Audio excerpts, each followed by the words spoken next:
เป็นเกียรติเชิญทุกภาคส่วนพี่พี่น้องเขาเนาะแต่ละโต๊ะแต่ละตักแต่ละภาคส่วนบทเชิญระวงตะวันกี้เป็นเกียรติกันทำนี้เชิญ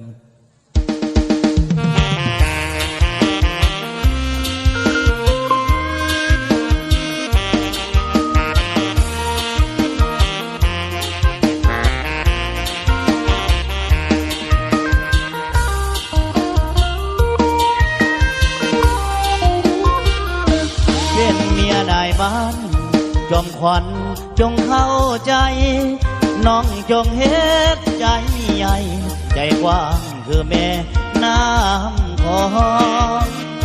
พอรอแค่แลงอแงน้ำเก่งเหมือนกองจักหน่อยสาวบ้านเขาสิมองสิมนมองต่อหน้าทีเป็นเมียนายบ้านยิ้มหวานเมาม้วนผู้เสียสละประกอบส่วนโดมส่วนหน้าที่สามีผู้จักจำแนกใจแย่คิดถึงสัวดีผู้หน้าที่สามี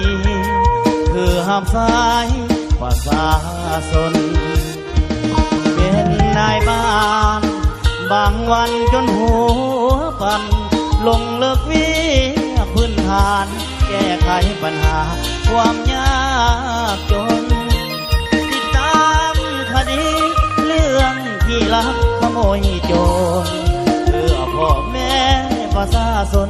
ต้องสู้อดทนเหตุตามหน้าที่เป็นเมียนายบ้านจอมขวัญ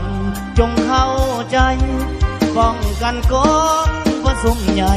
เคลื่อนไหวจนแจ้งเห็นหลอนหน้าที่อย่าไป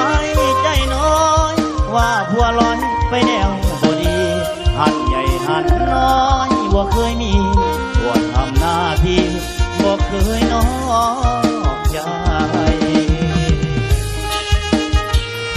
เอาเกี่ยวกันเด้อพ่อใหญ่บ้านเด้ออยู่ใส่ละพ่อใหญ่บ้านกันเลยเอาสุกมันลำไปรวยที่ไปฟ้าไปขายยืนที่แหก